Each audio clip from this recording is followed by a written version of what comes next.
Well, good evening, everyone, and welcome to a new live episode of He Said, He Said, He Said, a look at the world from a seasoned Black man's perspective, because one perspective is just not enough.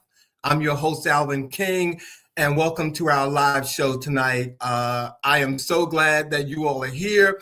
I don't know about you, but I'm smelling spring, okay? I think there's a couple of snow pockets on my street, and hopefully by tomorrow, they will all go away.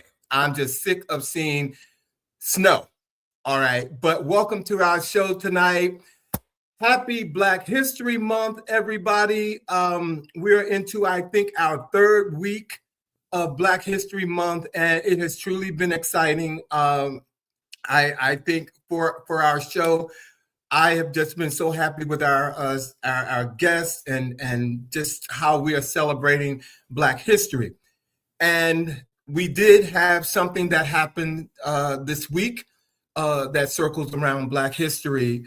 Tonight, we take a quiet moment to honor the life of the Reverend Jesse Jackson. For many of us, he wasn't just a national figure. He was a steady presence, a voice we grew up hearing, a reminder that faith and activism could walk hand in hand. He stood on the front lines of the civil rights movement, and he never really left the fight, ladies and gentlemen. Through his Rainbow Push Coalition, through presidential campaigns, through marches and negotiations, he kept insisting that America be better, more just, more inclusive, and in many cases, more honest.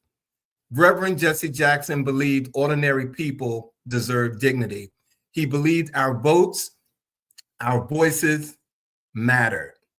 And now, as we reflect on the passing, maybe the most fitting tribute is this: to keep showing up, to keep speaking up, to keep pushing forward. Reverend Jesse Jackson, rest well, my brother, and thank you for the courage that you lent to this nation.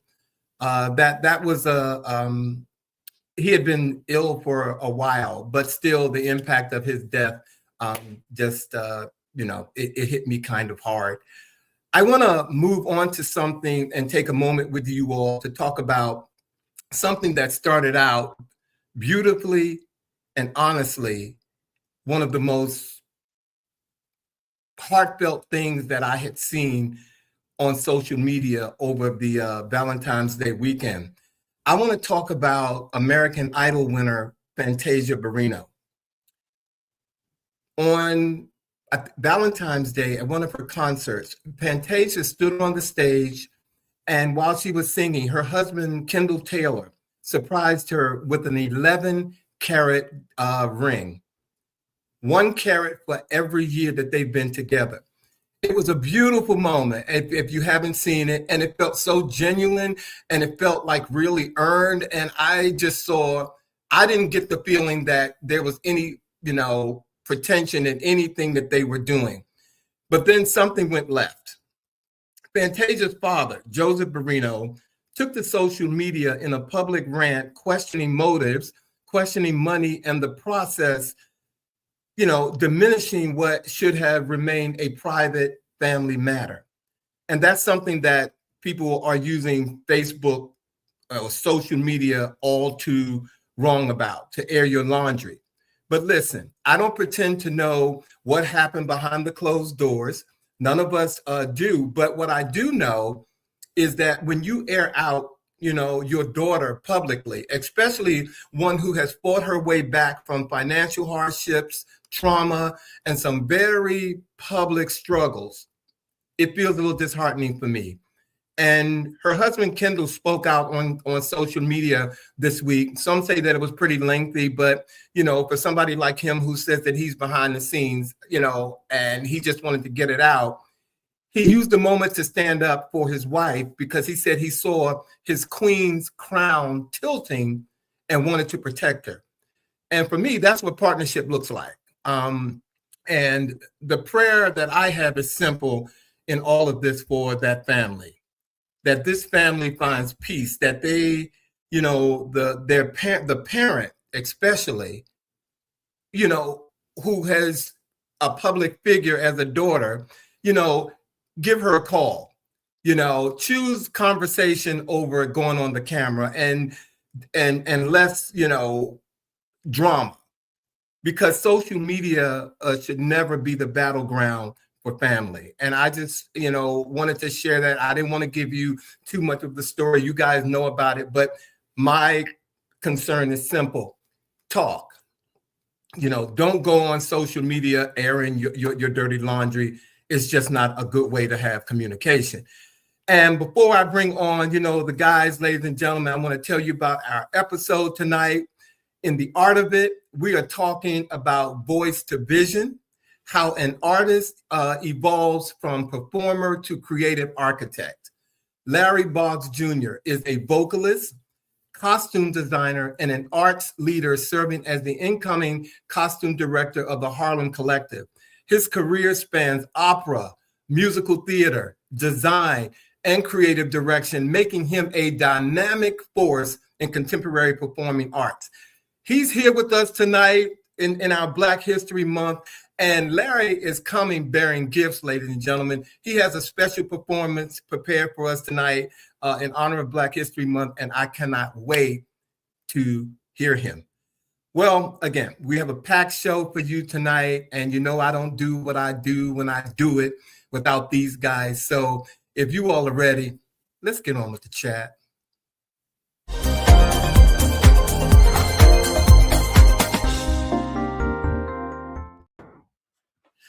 Hey, Bobby. Hey, how you doing? I'm well, thank you. How are you? This little play on colors or something, Who knew? Okay. Huh? Who knew? Who knew? We didn't, ladies and gentlemen. But truth be told, we have the same stylist. So just want y'all to know. But how you doing tonight, my friend? You said what? You were saying what? I said no. How are you? I'm well, thank you. How are you? I'm glad that it's Friday evening, as you mentioned, and certainly, as you said, we are all mourning the loss of civil rights icon Reverend Jesse Jackson, and we send our condolences to his family. His daughter Santita happened to be a classmate of mine at Howard University, so we send our sincere condolences to the family. Thank you. And while we have this opportunity, here he is right here, ladies and gentlemen. Sean is not with us tonight, and he can say it himself. Sorry, I could not be a participant in tonight's show. I am feeling much better. I'm glad you said it, Sean, because I didn't want to violate any HIPAA rules. Sean has been under the weather, and he couldn't join us tonight because he's not feeling well. But also, this was his birthday week. So his birthday. You all in the chat, if you all can say happy birthday, go ahead and send it in while we say hi to you all who are on here. Happy Rick, birthday. Thank you for being here. Monica Pleasant, thank you for being here. Michelle Sims, thank you for being here. Dwayne Pureheart from Chicago, thank you for joining us tonight, my brother. And I think I saw earlier, Kendall Fisher is here from Baltimore. Thank you all for joining us tonight. Really appreciate you all being here. So again, Bobby, we got a great show, but we got a chat for y'all that we got to bring you all in on, and we need you all to weigh in because I'm going to go ahead right now and thank a viewer by the name of Craig King. He sent this story to me, and I said, Bobby, we got to talk about this. So tonight we're talking about something that should trouble every parent, every educator, and every taxpayer. At Baltimore's Augusta Fells Savage Institute of Visual Arts, a senior student reportedly earned a 0.13 GPA and still ranked near the top half of his class before being sent back to the 9th grade. And let me let this sink in. This isn't about one student's grades. It's about accountability, and it's about oversight. And it forces us to ask the hard question for our conversation tonight: who failed who? Ooh, that is the question. As you all know, I am an educator. And so when Alvin brought this to me, I at first I said, I really don't have much to say, but then I thought about it and I had a whole lot to say. So I want to give you guys some context. As Alvin pointed out, it's the Augusta Fells Savage Institute of Visual Arts in West Baltimore, and a senior student there earned only a 0.13 GPA. 0.13 out of a possible 4.0. He received a 0.13 GPA as a result of having passed in 4 years 3 classes. He only passed 3 classes in 4 years, thus the 0.13 grade point average. Yet at one point, even with this grade point average, he was still listed near the top half of his class with a 0.13 GPA. The student wasn't originally going to graduate and was ultimately returned to the 9th grade, as Alvin pointed out. So here's a student who has been passed all these years, gets to the 12th grade, and they then put him back to the 9th grade. So a couple of things, the investigation reporting has showed some systemic problems that existed at the school, including many students at the school have extremely low GPAs. Half of the students have similar failing results. The school continued to advance students through grade levels and allowed progression to courses without required credits or prerequisites. A wider investigation showed irregularities with grades, enrollment reporting, and administrative oversight, leading to broader scrutiny of school management overall. Now, this story drew state-level attention and criticism over academic standards, parental communication, and district oversight. See, thank you, Bobby. Viewers, for me, this is about, first of all, it's about responsibility. I'm going to ask our producer to put up a question 1 for the viewers. But Bobby, I want to ask you, you know, why did the school allow a student with failing performance to move ahead without meeting graduation requirements? And my second question is, what should, internal accountability look like? Should the school, the staff, the counselors, the administrators, who should be responsible? So my question to the viewers is, who failed this student the most? The student, the parent, the school teachers, or the school district education system? And that's A, B, C, or D. You guys can, talk about that. But Bobby, who do you think failed this student the most, in your opinion? E, all of the above. I mean, I'm laughing about it, but it is painfully sad, that a child could be passed along all these years. How do you become a senior, a 4-year student at a school, and you have a 0.13 GPA? I think the school ultimately bears the responsibility of holding the child accountable. He's a child. Now, I think it's in collaboration. See, someone else, Michelle, she's like, E, all of the above. E is the answer. Look, everybody's going for E. All of the above. All of the above. It is a little bit of them all, in all seriousness, because it is a failure of the highest level. And I cannot imagine a superintendent of this district who would not come to that school and pretty much replace everyone. Like there's no justifiable responsibility for this. None. Yeah, I have to say, I agree with you in this. Everybody should be held responsible. Everybody. And let me say, welcome to the show, Robert, Marco, welcome to the show. Thank you for responding. Really appreciate you guys being here. Yep, everybody's responsible for that. All right, so I'm going to take on the second question that we're talking about as part of the chat, and that revolves around parental awareness and that role that parents play. So the student's mother says that she didn't realize her son was failing until it was too late. Now, I have my own comments on that, but schools should do more outreach and transparent reporting, especially when a student is failing. Or does parental engagement need to be stronger?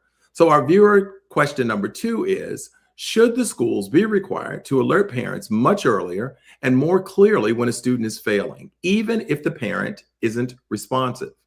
So we have yes for mandatory alerts, no for parental responsibility, or a shared responsibility. So yes, no, or shared responsibility is what we're asking you, the viewers. But Alvin, your take on that? Well, I'm very critical when it comes to parents. First of all, raise your child. You had your child. It is, I think, although I think it is a shared responsibility, Yes. I am putting some ownership on the parent.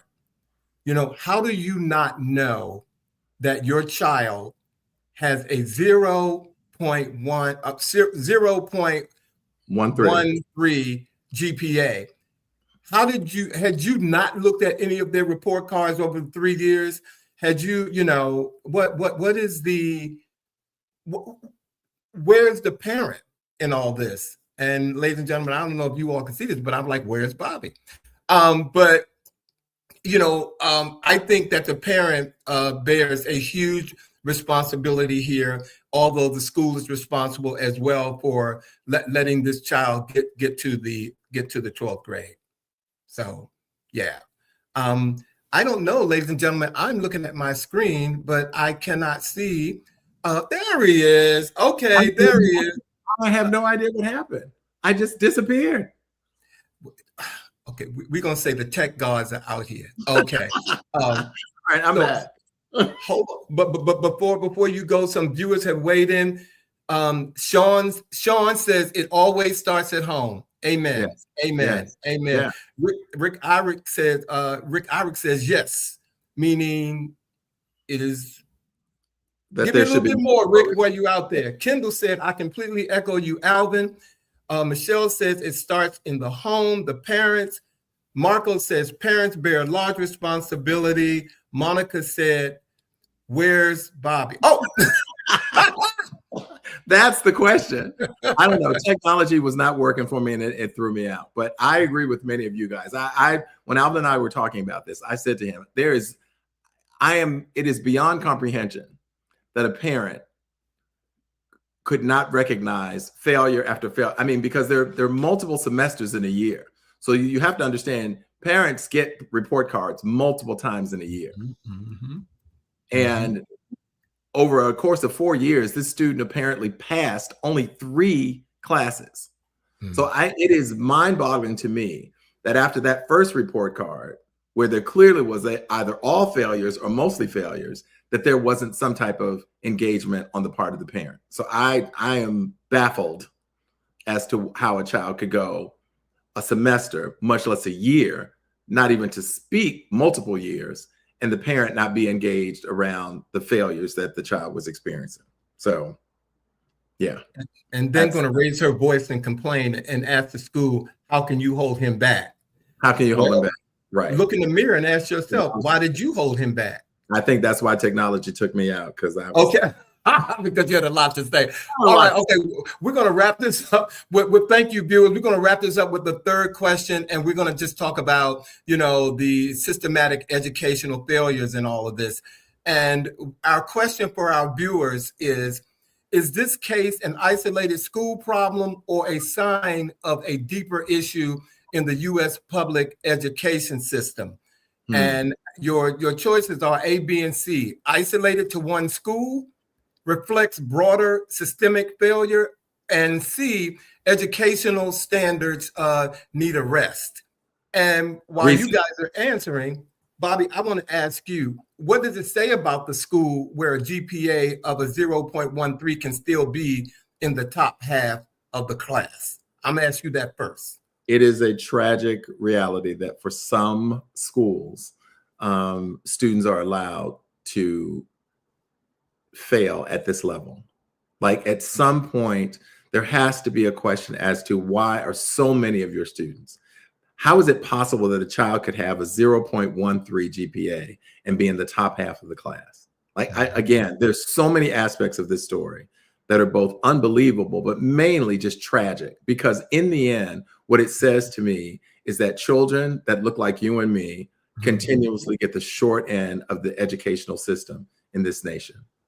Continuously. There is no reason for this school to continue to exist under these types of results. None. Well, you know what? I'm not even going to, I had a third question, but I'm going to let Bobby wrap it up right there because you just said it. I totally agree with everything that you just said.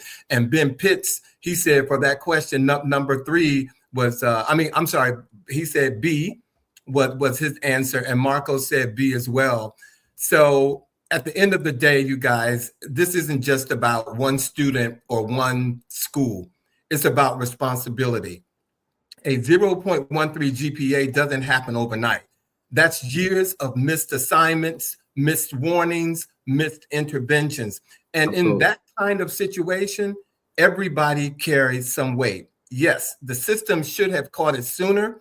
Yes, the school should have communicated clearly, but let's be honest with this.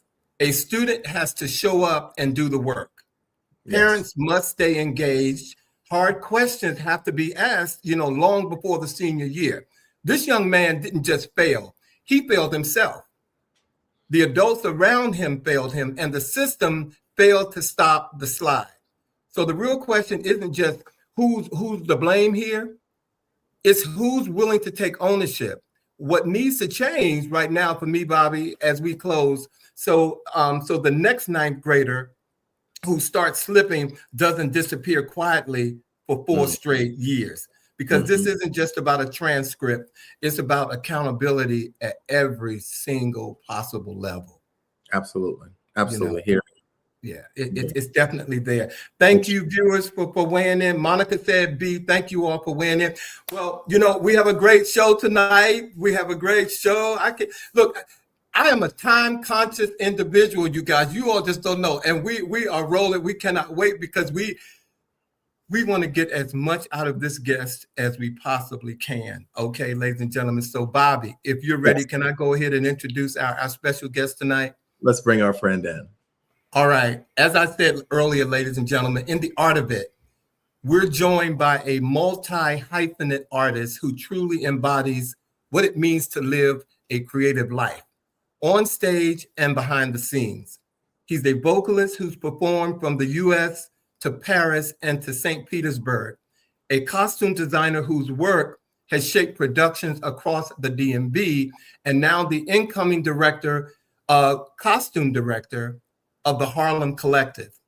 From voice to vision, from performance to leadership, he's redefining what artistry looks like in real time.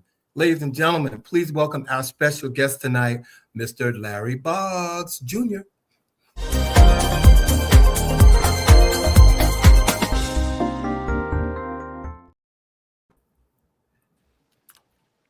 Bam. Bam. Thank you, Alvin. Thank you, Bobby. It's a pleasure to be here. Thank you. Thank you for being here. How you doing, young man? I'm doing good. I'm happy it's Friday. Oh, how about that? Well, you look good. You are shining, okay? And I don't mean just a beautiful skin. You just got the light, okay? Thank you. And as our viewers could see, he's lifted a weight or two. You might see that as well. Now, Ben. Okay, Ben, I know what you mean, Ben, but see, you got some educators. Ben said, thank you for this platform. Great conversation. That's what Ben said. Ben, I love you, Ben. I don't know. I've never met you, Ben, but I love you. But Larry, welcome to the show tonight, as I said. And I'm going to open up a question for our viewers that I know they want to hear, Larry, because you're so multifaceted. For people meeting you for the first time, how do you introduce yourself? Singer, designer, or storyteller? It's funny you asked that. Generally, I try to stay away from that kind of introduction. I know it's hard because when we're from DC, all of us, and the first question we tend to get asked is, what do you do for work? I try to avoid it at all costs, really, because as you can see, my background is so vast. It's hard to pick one to start with. So what I'll do is kind of listen to who I'm speaking with and see what they do first. So like if they have some sort of corporate job, I'll say I work for the government. If they have a creative type job, I'll tell them something about singing or costuming. But it's hard to, it's hard for me to approach that part first because there's so many answers I could give, Thank you. And ladies and gentlemen, that is what true code switching looks like. That's how you do it. Thank you, Larry. Thank you very much. Larry, you know, we take great pride, Alvin and I, being Washingtonians. And of course, you too are from the DMV, growing up right here in Prince George's County in Clinton, Maryland. And so one of the questions I want to ask you, and, you know, again, we're all DMV boys here. What did growing up in this area give you in terms of creativity? What did it bring about for you? Well, when I was growing up, it was a time when things were much more colorful, I would say. DC and PG County in particular, in the 90s, fashion was vibrant. I remember cross colors, I remember slouch socks, I remember Timbs, I remember white Air Force Ones. And like what it gave me was the confidence to be myself. Everybody in PG had their own flavor and their own style growing up. And so it was just easy for me to look into finding what I wanted to put out into the world. Yeah. So when you were young, Larry, walking around here rocking your PG style, your swag, what did you imagine adult life being like for you? Honestly, I didn't know. As a kid, I tried to do good work. I tried to get good grades. I tried to prepare myself for adulthood. But in those moments, I really just didn't know. Only thing I knew I loved at an early age was music and fashion. So I tried to stay immersed in it, but I had no idea. You know, I thought I wanted to be a doctor at one point, thought I wanted to be an architect.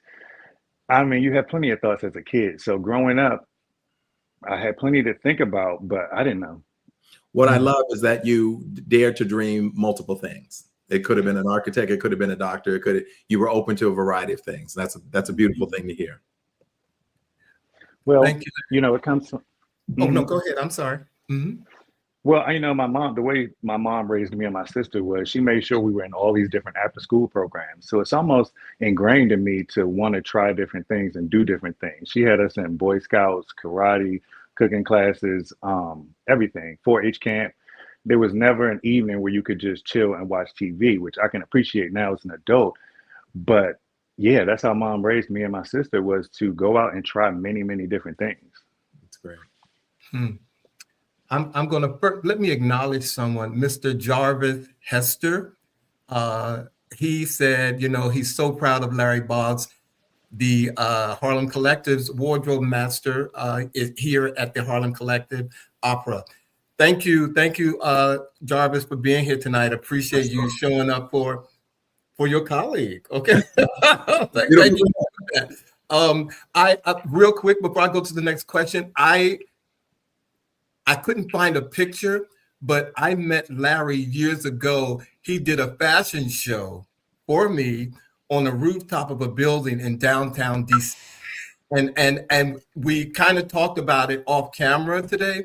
And Larry, I tried to find a picture. I know I got those pictures in here somewhere, but I couldn't find it. So, you know, shame on me. But I definitely want to acknowledge that. And Jarvis had something else to say before I go on that I want to pull up. He said, follow his journey on the road to the Apollo Victoria here in Harlem. Subscribe to Mood Magazine, our official playbill, www.moodmagazineinnyc.org. Thank you. Thank you, Jarvis. I appreciate that. So, Larry, I want to ask you, you know, about, you know, you went to, this is wild. You went to an HBCU and a school that wasn't an HBCU. You studied at Morgan State and NYU. How did those two spaces shape you differently? Well, they were dramatically different, just as you stated, one being an HBCU and the other a PWI. So I really thoroughly enjoyed Morgan State University just because I was amongst greatness that entire time. It's funny how I ended up graduating with a degree in music from there, because that's not how it started. I got a chemical engineering scholarship to go to Morgan State first. And I knew I still loved music, just like I told you guys before. So I had joined the choir just as an elective credit. I was in choir maybe 2 Wednesdays. The choir had rehearsal on Wednesdays. By the second rehearsal, I had dropped my chemical engineering major. I had gotten a music scholarship, and I had switched my major to music that moment. It was so impactful and powerful for me that it wasn't 4 years, it was 3.5. I graduated early, but it was those 4 years that impacted me the most out of my whole life. I thoroughly enjoyed that experience because I just can recall so many other excellent, creative, talented people that I was able to rub shoulders with. It was just an honor to be next to such greatness, not only amongst my peers and colleagues, but the professors that were there really helped give us what we needed to succeed. So Morgan State will always be home. When I went to NYU, it was different just because, it's grad school, so you're more of an adult, but it was also not an HBCU, and it was also in a huge city. So by the time I got to NYU, I wasn't thinking about school. The truth be told, the only reason I went to NYU was so I could be in New York City, so I could try to become a model. So I did, I went and got my degree and I was doing my work, but the whole point was I wanted to see, could I make it? So I went and got an agent, and long story short, it worked out. I became a successful model. I did what I wanted to do. I got my graduate degree and then I left. So they were two very different experiences that I wouldn't trade for the world. I made some really good friends in New York as well. So yeah, I mean, the two were different, but monumental for me. So you mentioned your modeling career, Larry. Who are your fashion influences? Give us some of them. Well, it's funny you ask that because I don't actually look at many of the fashion designers in a sense. I'm more interested in like the costume designers. I like clothes. I wear them. It's fine. But I'm really more into the magical, the imaginative. You know what I mean? I don't want to create anything that's normal, like ready to wear. So for my influences, of course, it's like Ruth E. Carter, of course, who made the costumes for Black Panther and got the Academy Award for it. So she's definitely on my list as top tier. Also, Paul Tazwell, of course, he did the Wicked movie and all of the costumes for them. So they're my top two favorites, not only because they're Black creatives, but they did two really good, excellent movies. So. Absolutely. I'd love their work in both of those movies, in both of them. So you mentioned the fact that your mother exposed you and your sister to a variety of different things. So I don't get the sense that there was pressure to pick one thing early on your part of your mother by any stretch based upon that level of exposure. But how did you ultimately then choose the direction, the path that you were going to choose? The first thing that came to mind was a quote from this song, and it just goes, use your heart and not your mind. So as I was being placed in these different experiences, your heart can tell you where you actually belong. There were some that my mom put me into that I absolutely hated. We talk about it to this day. I appreciate the experience, but my heart wasn't there.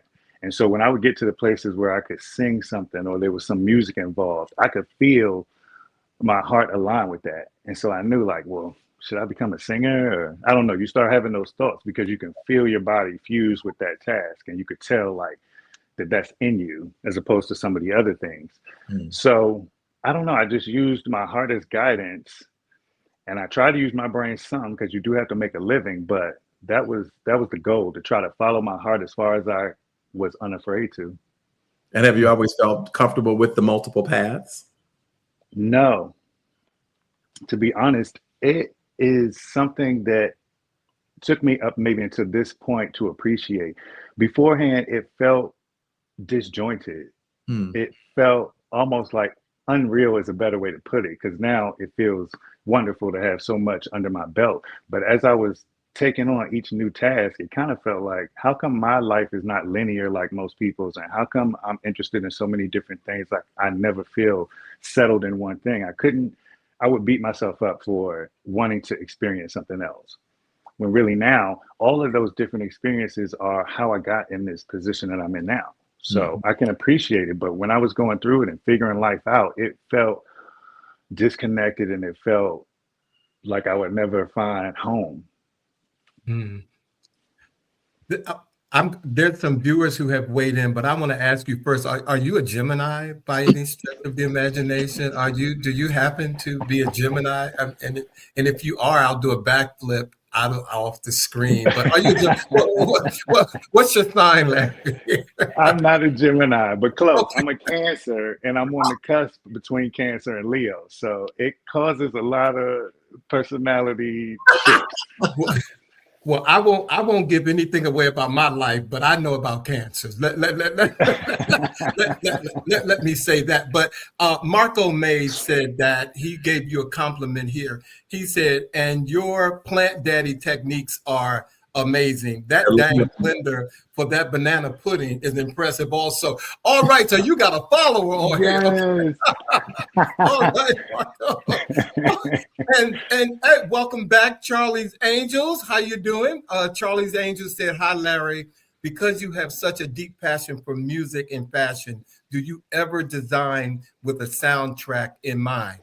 We might have to ask Charlie's Angels to come on and be a host on the show. What you think? Okay, that's a great question. Mm-hmm. It's funny you asked that. I usually don't associate any sound with any of my other work, just because being a musician, it has kind of turned my brain into a synthesizer for all music. It's almost like it's not relaxing or leisurely anymore. So it's really there's no soundtrack to when I'm working on something creative in terms of designing, because I need like a clear head. And a lot of times if you play music, I'm going to tune into the technique of that or the sound of that, or, to begin to listen to that in a academic kind of way, as opposed to leisurely. So no, there's never really a soundtrack. I'm usually designing with background noise. It's interesting you should say that, because it kind of leads me to the next question of the fact that, as a professional singer and a costume designer, the question as to whether or not in some way do they ever feed one another. Absolutely. The only way I got into costume designing was because I was a singer and I was in close proximity to directors and people who knew I had the musical ability, but they also would check my own personal style, and then they learned that I can do these other things. So I think it's very helpful to be a performer first and apply some of that knowledge to when you're creating costumes. So like, for instance, when people are having to dance across the stage, I need to be able to design a costume with that kind of thing in mind. Or like if we're doing an opera and you have these long phrases and I need you to be able to breathe in this costume I make for you, I need to be conscientious of what it's created out of and how you'll be able to function in what I create. So I think it's a disservice in some ways for people who don't have any performance background to be creating for performers. Mm-hmm. I appreciate you talking about your approach and so forth. And it leads me to the question of asking you, is there a difference in your approach to designing a show versus the approach that you may have in learning a lead role? Absolutely. When I'm designing a show, when I'm designing the costumes for a show, it's more like a global approach. I see it, the big picture first, and then I kind of narrow it down to the individual characters and their different tracks. Mm-hmm. If I'm studying for a role, it generally is the total opposite. I'm seeing how I merge with that character. I'm learning my lines. I'm seeing how my lines fit with the other people's lines. I'm seeing how all of our lines fit with the stage. And then, it gets broader in that aspect. So I think I approach things oppositely. As the costume designer, you have to be, you're designing for everybody in the cast too. So I generally would never approach it the way I would a singing role. Well, Charlie's Angels has another question for you, and which I think is another beautiful question. How do you know when it's your heart speaking versus fear or doubt? That's hard to put into words because it is absolutely a feeling, but it's almost like when you're playing putt-putt golf and based on how you hit the ball that it's going to sink into that hole. It's that confidence and that's that assuredness. Like once you're in this activity, you can feel your body like hole in one. You can feel it connect and it'll say to you, it's there's not words, but you know what I mean? Your body will tell you that is the place that you belong. Because you know the opposite. When you get someplace and you don't belong. So imagine the opposite. It's hard to explain what that does feel like. What it doesn't feel like is when you felt out of place. It doesn't feel like that. You feel perfectly where you belong. It's how that feels. Centered. Right. Centered. At ease. At ease. Perfectly where you belong. I love it. Right. Well, Larry, because, ladies and gentlemen, I did tell you all earlier that Larry came bearing gifts But before he shares his gift with all of us, I have this question, Larry. What was your favorite singing role so far, and why would you say that particular performance? That one is probably a toss-up. One of my favorite roles was playing Javert in Les Mis. I did it with the Arlington Symphony Orchestra. It was a one-night only performance, but it was fully staged, fully costumed, and all that.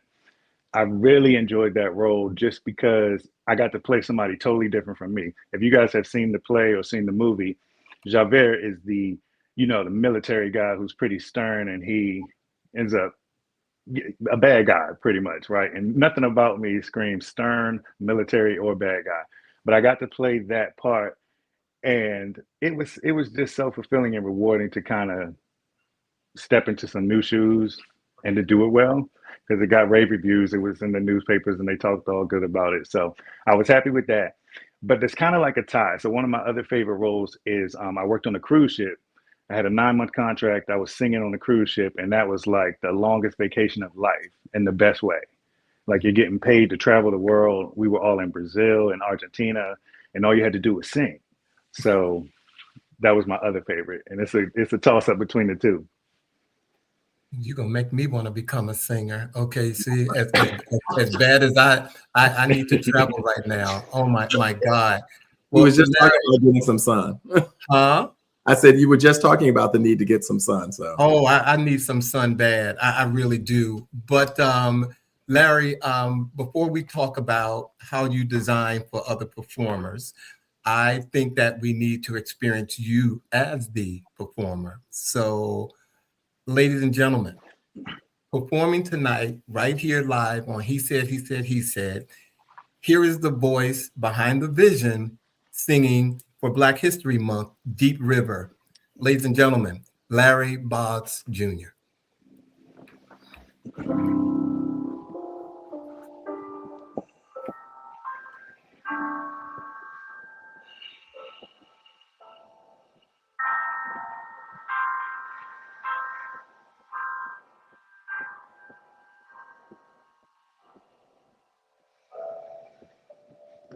Deep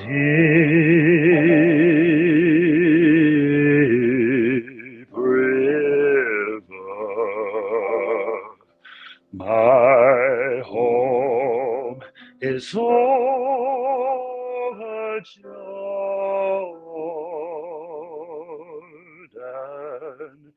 Deep river, Lord, I wanna cross over into campground.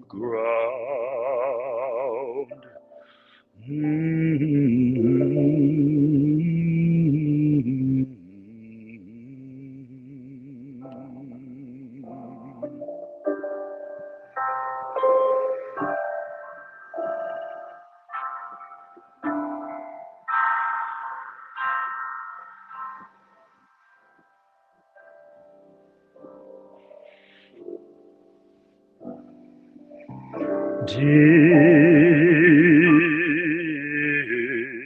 river, my home is over Jordan. Deep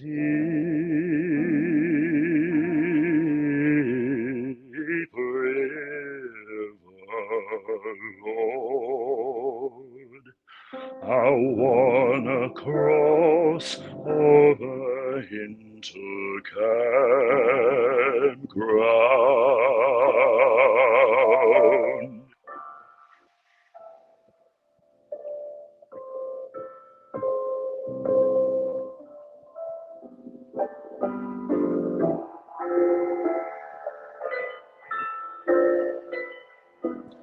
Oh, don't you want to go to that gospel feast that promised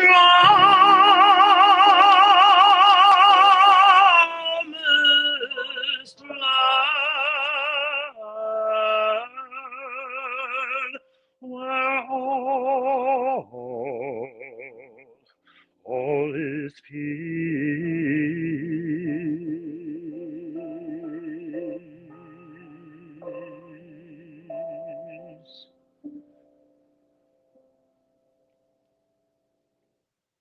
Deep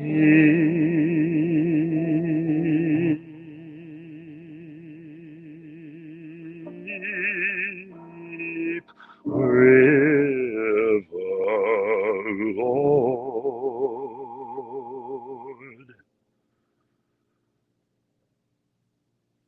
I wanna cross over into campground.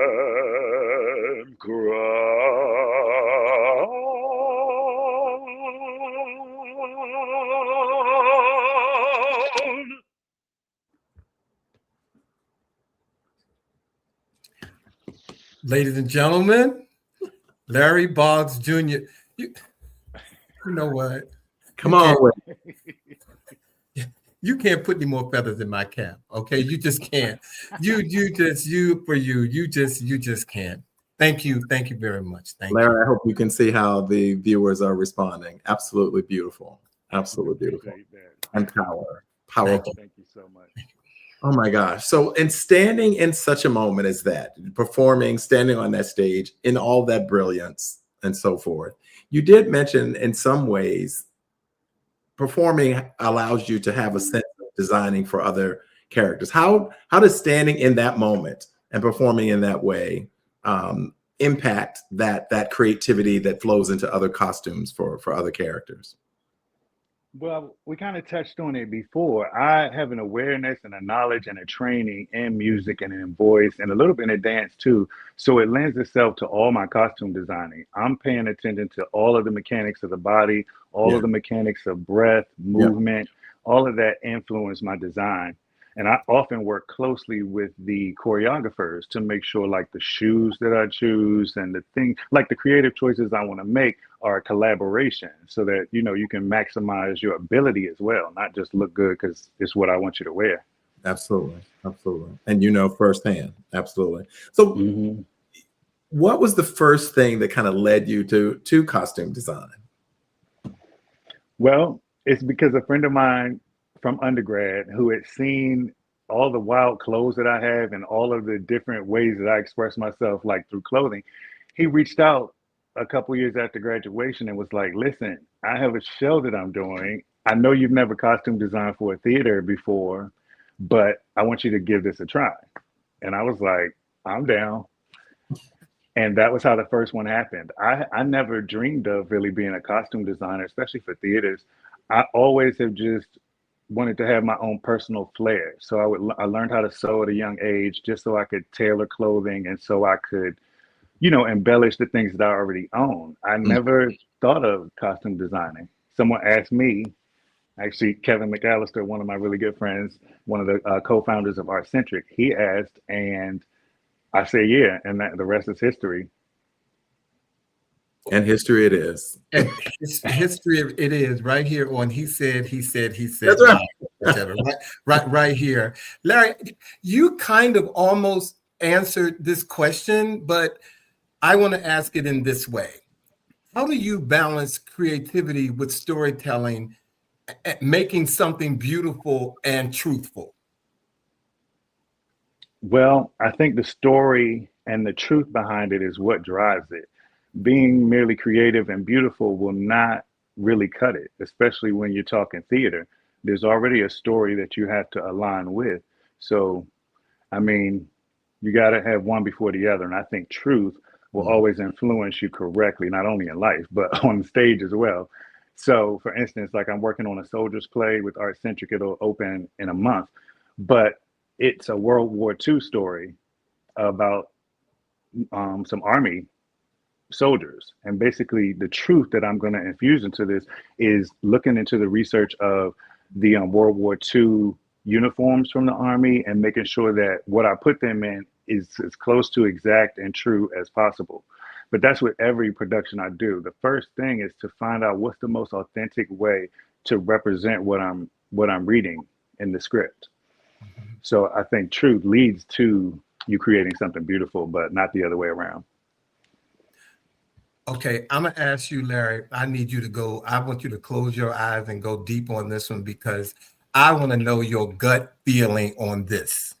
Is there a design that you've done where you thought, this is exactly why I do this work? Mm-hmm. I talk about it all the time. They probably get sick of hearing me say this, but my favorite production that I designed was Cinderella. It was for ArtsCentric. It was 2 Decembers ago. There were 18 members in the cast. My friend that I mentioned earlier, Kevin, had came up with a concept that we would do Rodgers and Hammerstein's Cinderella, but with an African take. So Cedric, the musical director, he changed all the music and gave it like an African flair. And my job was to present this now with all African garments. So I had a ball. We had a wonderful budget. I had a great time. I was buying things from Malawi, Africa. I was shopping in Northeast DC. I was mixing patterns. I was finding kente cloth. But one of my favorite parts that made me really feel like, ooh, I could really, like, you got to pay me good now. I'm really good at this. I created her magic dress. And between the magic dress and the wedding dress at the end, I can't figure out which one was my favorite. But by the end of the show, I was like, that's official. You got to put some respect on that now.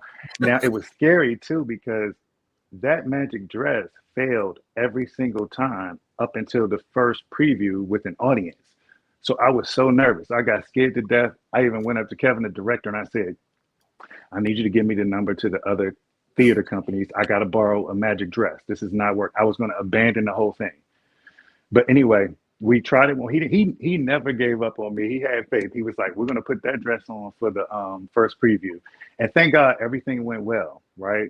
So thank you for trusting me, Kevin. But it was wild. It was scary. And once it was completed, though, I felt so accomplished. And I felt like I really did good work. So I don't know. That's my favorite production, not only for the different dresses there, but there was 18 people in the cast, and every scene they looked wonderful. You can look at the reviews. I'm not just saying that. What I love is just seeing you light up. Like when you started talking about it, your energy just shifted. You just lit up, and that is so wonderful to witness. Now, you've also recently been named costume director at the Harlem Collective. Tell us a little bit. What did that mean to you to get that appointment to be named the costume director? And tell us a little bit about the role. What does it entail for you? Well, it was quite exciting. As you probably saw from one of the comments below, Jarvis Ricardo Hester is the CEO and founder and pastor for the Harlem Collective. And the way he found me, I was so humbled by this experience. He had reached out on Instagram. And it was right at a time where I had made a conscious effort to say, I'm going to put more of the stuff I do out just to see, just to put it out. Who knows what may happen? But in order you kind of need a business card as well. So I figured if you record all these things you do, at least you'd have something to show when you're trying to get new jobs. Mm-hmm. So anyway, it worked out just that way. Jarvis reached out on Instagram. He said, I'm looking for a costume designer. It appears that's what you do.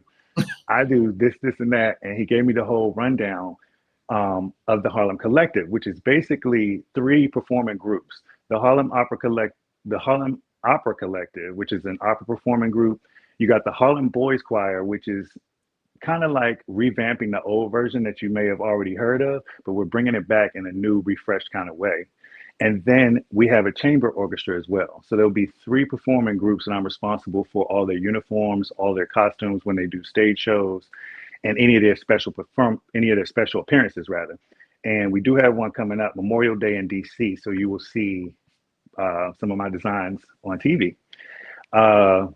We have a couple stage productions as well coming up. So if you're interested in any of this stuff, just go to moodmagazinenyc.org, as you saw in the comments, or you can go to harlemcollective.org.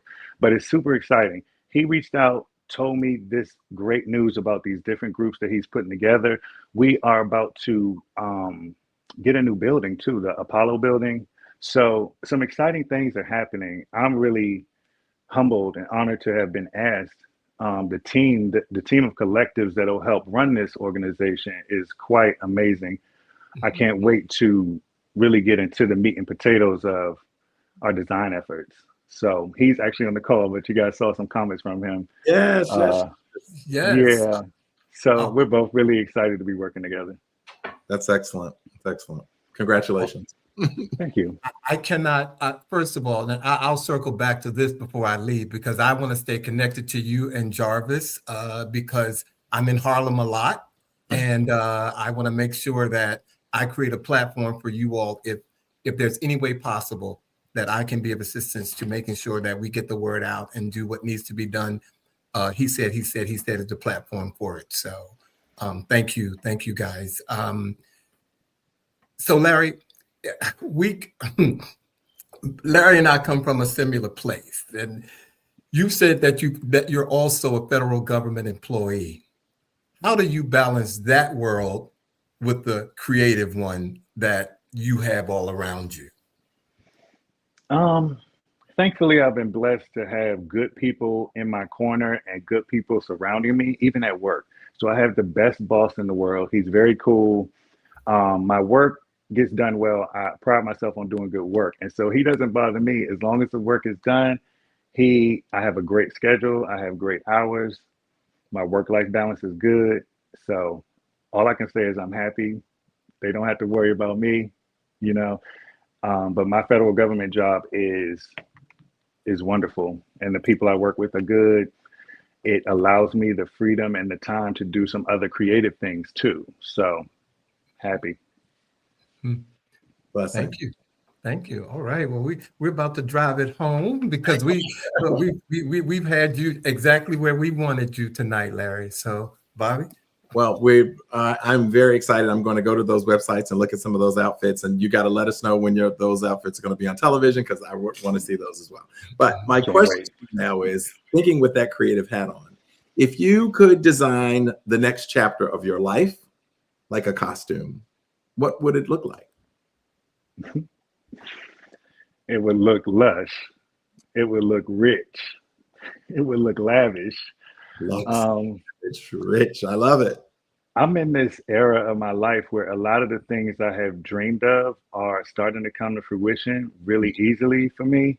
So, I'm using the terms happy and thankful, but that's just really the place I'm in, a state of gratitude, because people have asked me to do things I want to do and that are fun to me and that are creative.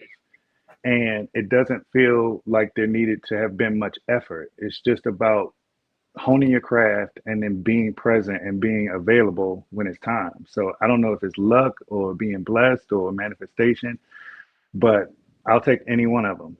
I just feel in a moment that things are pouring on me and I appreciate it. So I'm gonna do good work for everybody who's asked me to. I can't wait to show y'all. Sounds blessed to me. Yeah. I don't care what you say. You're a Gemini. You can deny it all day long. But we're going to. But before I ask my last question, I'm going to give the floor to Charlie's Angels, because I do like his question for you, and it kind of leads into the closing. He says, as a director, what story are you most passionate about telling in the new chapter? And congratulations, by the way. Thank you.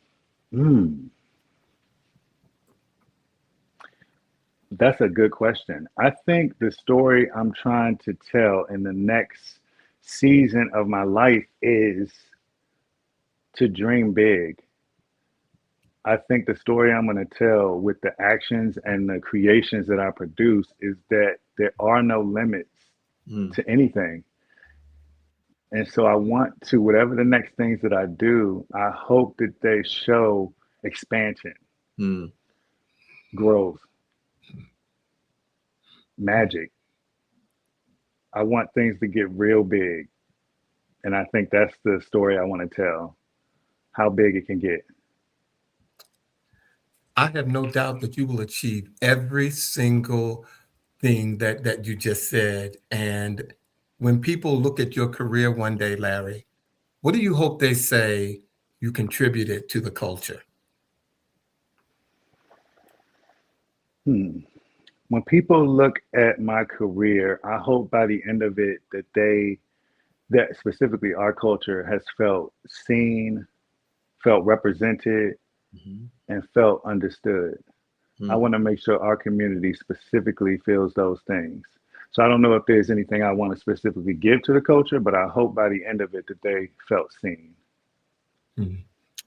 Okay, well, first of all, let me just say thank you, Larry, for being here tonight and giving us your time. You know, the moment I saw you post that you have been selected as the costume designer for the Harlem Collective, I think I was tearing through my DMs trying to find a way to get in touch with you. So thank you for answering the call and for being here and joining us tonight. From voice to vision, from performer to designer, Larry, your journey shows us that art isn't just what you do, it's who you become. And I just appreciate you shining so bright on our platform tonight. Thank you. Thank you, Alvin. Thank you, Bobby. It's been a pleasure.